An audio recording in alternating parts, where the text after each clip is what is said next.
There's a certain quality to the term resurrection, which actually connotes the legendary slasher Jason Voorhees. Since Jason Voorhees has been tormenting Camp Crystal Lake for almost 45 years, it's reasonable to question whether the man truly gets tired. The audience has witnessed Jason Voorhees being dragged into hell, blown to pieces, burned beyond recognition, and even having a motorboat propeller driven straight into his head. However, it is his unyielding ability to return from death every single time that continues to amaze us to this day. We would like to emphasize that there is absolutely nothing that can truly stop this ruthless, horribly deformed maniac. Jason Voorhees has somehow always been able to slice and stab his way out of situations, and his ever-rising kill total keeps him at the top of the list of the most terrifying serial killers. Well, this brings us to the main contents of today's video, where we're going to explore what kind of an undead Jason Voorhees is. Is he a revenant or a zombie? Let's take a look at all the horror theories revolving around it. Mind you, this is going to be quite an interesting analysis of the character, so we urge fans to stay tuned to the very end of our video. Also, if you have stuff to add from your end, please feel free to do so in the comment section below. But for now, come take a dive with us deeper into the Crystal Lake. But before we go into our explanation, we do have one very small request. If you like our content, then please support us by subscribing to our channel. This is a small click for you, but for us, it means a lot. Thank you. Now let's begin.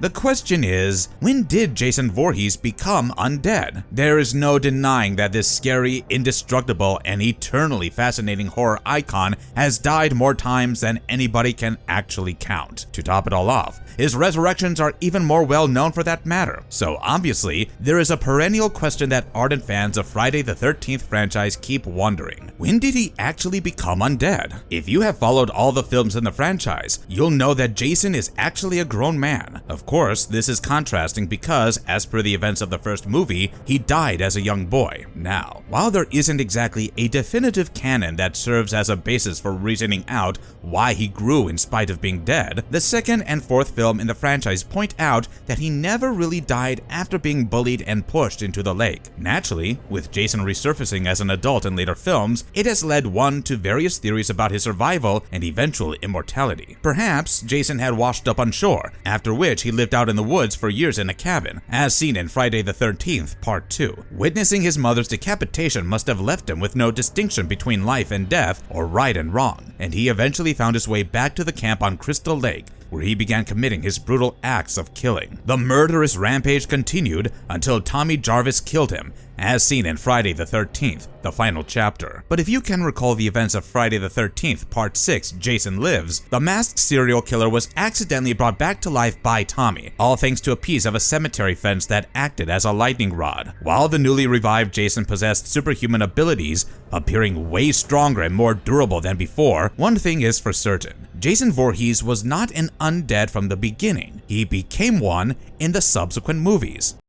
Is Jason Voorhees a zombie then? Actually, considering that Jason is undead, that is a really good question. But then again, there are a lot of people out there who confuse the state of Jason Voorhees with that of a zombie. Technically speaking, he is undead, and there is no denying that. But does that make him a zombie? Well, we're about to find that one out. When we look at the zombies that are usually featured in films, what is the first and foremost thought that comes to your mind? If you ask us, we think they're mindless beings. Add to this slow, weak, decaying creatures who lack a sense of self-awareness and prefer to feed on humans, and, dare we disregard, brains. Jason, on the other hand, is clearly anything else but a zombie. To begin with, he is far from slow. In fact, he is evidently intelligent as well as strong. Next, as opposed to zombies, Jason thinks rationally. There are hordes of sequences in the films throughout the franchise that show him thinking before carrying out an action. Speaking of his targets, he does not kill them randomly. He chooses them strategically and is even seen stalking them before he strikes them. Jason is seen moving around energetically, fully aware of his surroundings, whereas zombies are obviously lacking in self-awareness. Moreover, his ability to withstand pain is a whole different ballgame. Jason can function fairly well in situations that might otherwise render a zombie immobile. That being said, he is indeed shown screaming in pain as the FBI shoots at him in Jason Goes to Hell, the final Friday. One can't help but wonder though, if the typical zombie is indeed capable of displaying such feelings. We don't believe so. While we agree that most of the zombies portrayed in movies are functional, they do so only at a subhuman level. They are given just enough emotions to hunt and feel hungry. Jason, on the other hand, has all of his memories intact and exhibits obvious grief and emotion over the loss of his mother.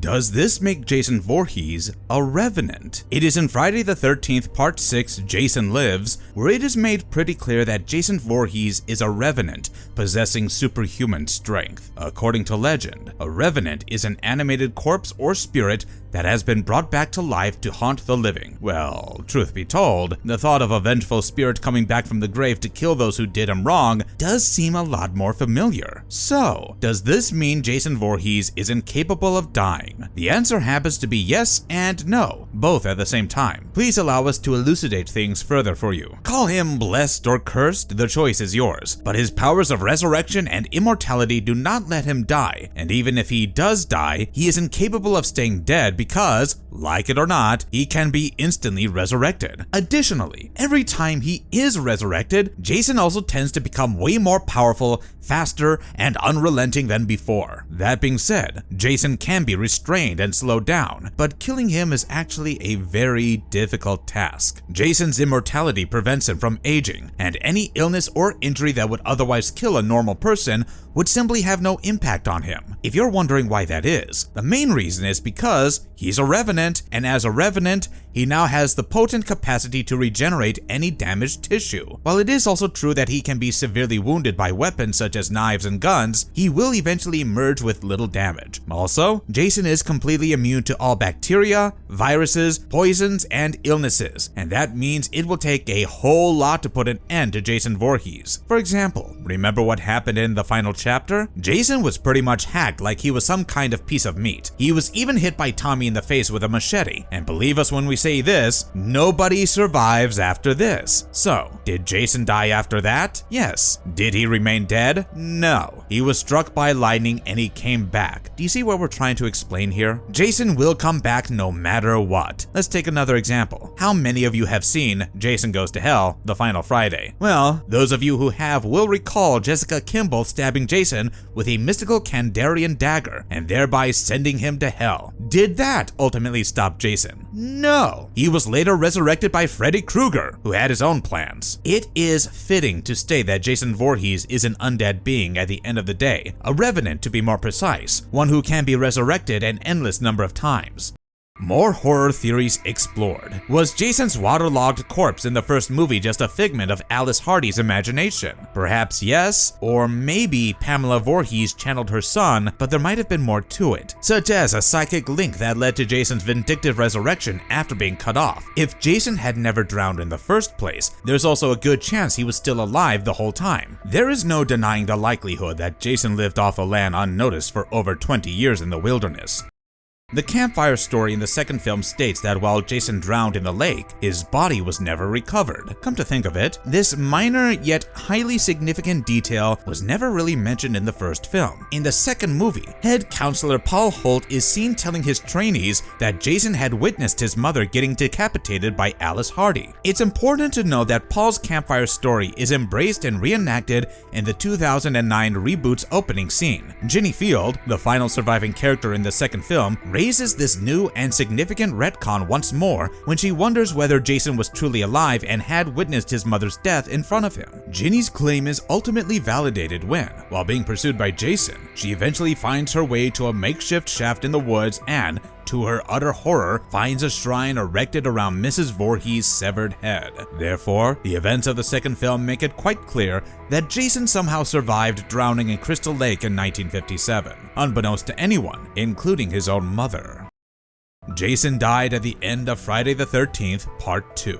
There is no doubt that Ginny did stab Jason with his machete, driving the blade deep into his chest and through his shoulder. In fact, the stabbing impact had Jason collapsing on the floor. Both Ginny and Paul were seen removing Jason's mask to get a look into his face and, most importantly, to confirm that Jason was really dead. However, the shocking finale of the second film had a maskless Jason bursting through a window and attacking Ginny. Ardent fans of the franchise will remember that the machete was still embedded in Jason's shoulder, but he was seen attacking Ginny skinny despite that. Well, this is where we got our first glimpse of Jason's seeming ability to resurrect in spite of being dead, thereby having fans go crazy hypothesizing different theories around it.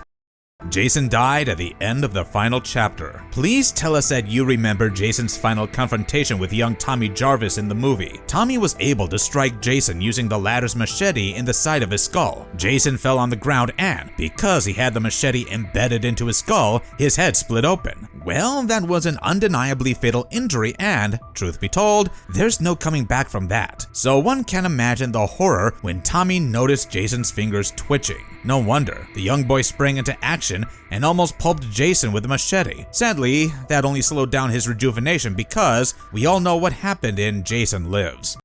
Jason is actually a Deadite. According to this hypothesis, Pamela Voorhees conjured something after discovering the Necronomicon from Evil Dead. But then again, Deadites are usually stupid, and Jason is not. Also, the book's timeframes don't match those of the Evil Dead films and TV series. However, is it possible that it was a copy or a spell from the book that was transferred to another item which Pamela managed to lay her hands on? You know, you cannot disregard this theory entirely. Also, while it is true that Jason does not act like he is possessed by a demon, he does seem to be cruelly driven by some kind of unfounded desire for vengeance. It is Jason Voorhees we are talking about, and literally anything is possible in his case.